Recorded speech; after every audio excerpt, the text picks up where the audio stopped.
First things first. If you're a fan of old school Final Fantasy, the Persona series, Octopath Traveler, Bravely Default, and more, stop what you're doing and go ahead and buy Clair Obscur Expedition 33. Seriously, it's that good. Now, I know many of you who follow my Persona and Final Fantasy content have been writing in the comments how much you wish Square Enix would make another turn-based Final Fantasy game again, like they did for Final Fantasies 1 through 10, and well, developer Sandfall Interactive was tired of waiting around and took it upon themselves to make a game we have all been waiting for, and man, did they deliver. I've spent this past week hammering away at this game, sinking dozens upon dozens of hours into this title. So if I can manage to get just one person to buy this, I will die a happy man. Before we get into my completely spoiler-free elevator pitch as to why you need to check this game out, I'd like to congratulate the following person for being the winner of my Clair Obscur Expedition 33 giveaway. In case you're interested in other giveaways I do on this channel, feel free to use the link in the description to participate in my ongoing giveaway of Shin Megami Tensei's latest remaster, Raidou Remastered: The Mystery of the Soulless Army.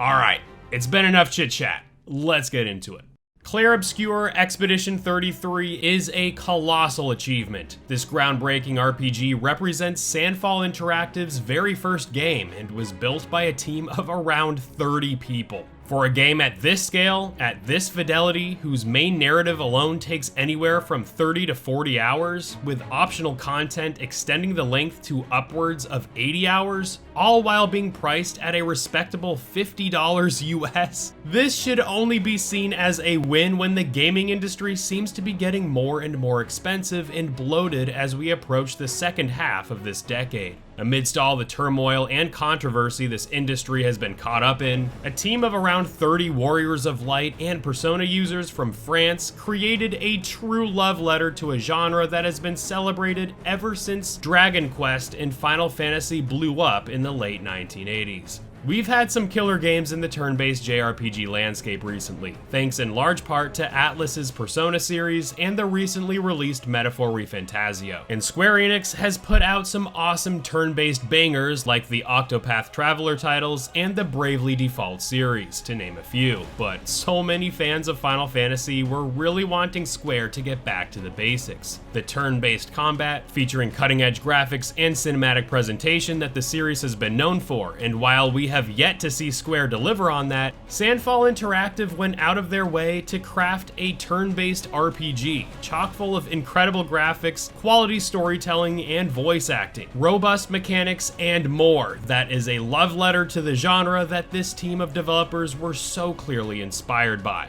Don't worry that this game wasn't developed by a Japanese team or a studio out in Asia, for that matter, as French-based Sandfall Interactive's delicately executed fantastical world Lumiere stands tall amongst so many of the worlds and stories that have graced the genre. This video is completely spoiler-free, as all of this footage is captured within the first few hours of the game, so rest assured that what you're seeing on screen is just a mere glimpse at how massive and expansive the world of Expedition 33 is. Even with the enormous world map, chock full of dungeons, secrets, and optional regions to explore, the game's story is very simple to grasp, and one that thankfully doesn't require constant prodding into encyclopedias to follow along. The game makes it clear that the world of Lumiere is struck with a deadly curse, one that lays host to a being called the Paintress, where every year she paints a new number, and when she does, every person of that age perishes. Starting at the number 100, the Paintress has been painting numbers for well over a century, where we find the game's story begin at number 34. It is here where we are introduced to our first party member, Gustav, a 33-year-old man who desperately wants to see the Paintress eliminated for good, as not only are his close friends at age 34 about to die come the painting of the number 33, but he too knows that his time is but 1 year away from imminent death. It's this impending doom that lurks over your shoulder, a death not done from old age, but one where entire civilizations are being trimmed, as populations are only getting younger and younger. This is where the term expedition comes in, as these brave groups of people set out on a pilgrimage to live out their final year on a doomed mission, to reach the continent across the vast sea and kill the paintress, so that she can never paint more death upon the people of Lumiere ever again. Expedition 33 begins, as you might imagine, with the painting of the number 33, essentially wiping all 34-year-olds off the face of Lumiere. And it is with this acceptance and knowledge of impending doom that you are set off on an epic adventure to try to rid the curse once and for all.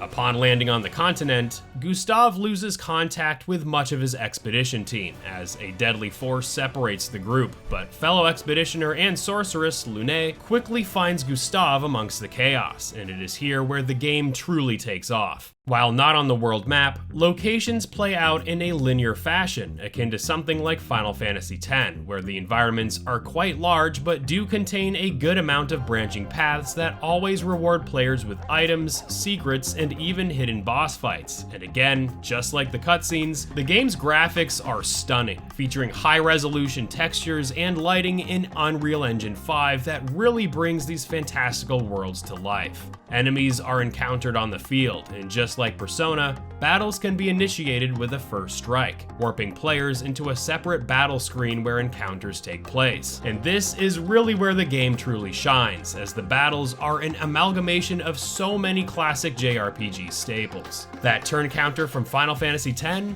it's here in Expedition 33. Swappable skills of up to 8 in number are here, just like in Persona. And oh yeah, the guns introduced in Persona 5 Royal are also represented similarly here as well, except in Expedition 33, the guns are aimed manually, as hitting enemies in their weak points yields higher damage values, and when attacking with skills and even healing, the potency of the skill or attack can be influenced depending on your execution of quick-time events in time-based sequences that borrow on elements from the Paper Mario series. This game's influences are absolutely everywhere, and its execution of these elements is always done with incredible quality that really makes it stand out from its inspirations. What I especially love about the combat is just how much it goes into risk-reward territory, as the game heavily encourages you to not just tank damage, as both evasive, dodging, and the ability to parry are crucial to not only staying alive, but also staying on the offense. See, dodging gives players a brief moment to completely avoid taking incoming damage, but parrying, on the other hand, gives players an even smaller window of time to nail down, but rewards you by unleashing punishing counterattacks, while also rewarding you with some much needed AP. AP can be spent to engage the up to 8 skills you can have equipped, as there is no traditional magic bar or MP to manage here in Clair Obscur Expedition 33. That's why hitting enemy weak points, perfect dodging, and especially perfect parrying are so essential in keeping a steady stream of AP fueling your characters. Managing that AP to set up devastating combos is so rewarding, and depending on how you play, you may come out of intense fights not even getting hit, as both successful evasion and parrying render any incoming damage completely void. This is where studying your enemy's attack patterns are so important, as each enemy has multiple different attacks, and they can even string multiple attacks in quick succession, tasking you, the player, to be quick on your toes. Do you want to play it safe and give yourself a larger window to evade damage by dodging, or do you want to test your confidence by parrying each and every incoming attack to cash out on a devastating counterattack and net some big gains to your AP? That decision is yours, all while managing your turn order. This mixture of using your guns, standard attacks, offensive and defensive skills, along with evasions and parries, makes this turn-based RPG so freaking fun that you're not gonna want to put your controller down. Add on top of that skill trees to help unlock more skills, leveling up where you allocate character attributes to raise, weapon upgrades, pictos, which are essentially accessories that grant characters certain buffs and stat bonuses, and luminas that ensure that characters can inherit the passive attributes attributes of a given Picto without even having the Picto equipped, provided your character has enough Lumina to equip it. Character Lumina values increase upon using certain rare items and also from leveling up, so the managing of Pictos and Luminas, along with the skills you bring into battle, can yield some absolutely crazy permutations in battle that can really help you level the battlefield with careful consideration and adequate preparation. Just like Final Fantasy and Persona, each character fits into their own class, so to speak,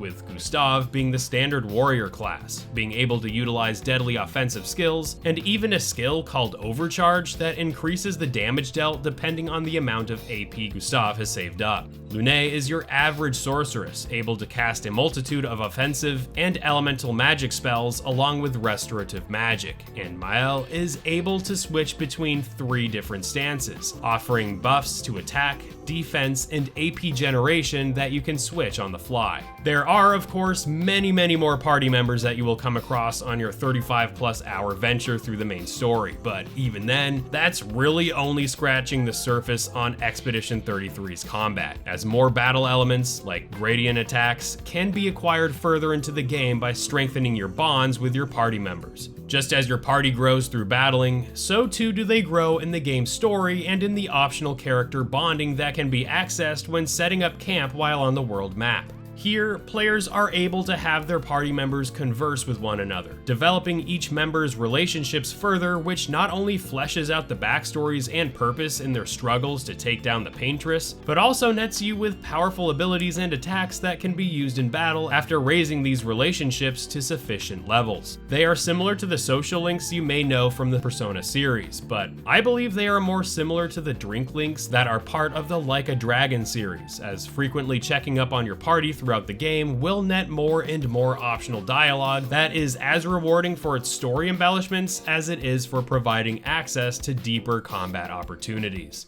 This game is an absolute slam dunk for anyone wanting to try out one of the best turn-based RPGs of this generation. One that combines so many elements from heavy-hitting franchises like Final Fantasy and Persona, all while making it stand out as something fresh and innovative. Its mature writing and exceptional delivery make this tale one you're not going to soon forget, and its intricate combat systems and customization go above and beyond in making this title stand out from the titles that so clearly inspired it. We haven't even covered the incredible musical score composed for this game, the ludicrous number of outfits and skins you can acquire, and even the late game optional content, but rest assured, this game is chock full of incredible quality throughout its impressive runtime, and let me remind you that this was all brought to us by a studio of around 30 people and at a price point of $50 US. Do yourself a favor and go out and buy this game. You are not going to regret this one, as this is easily my favorite game of this year so far. So if you are a fan of Persona, Final Fantasy, and other turn-based RPGs, this is one expedition you are not going to want to miss. That's all I have for you in this one, my friends. Come find me in this video as we go over what I believe we will see released for the Persona series for its 30th anniversary next year, and I look forward to seeing you real soon in the next video.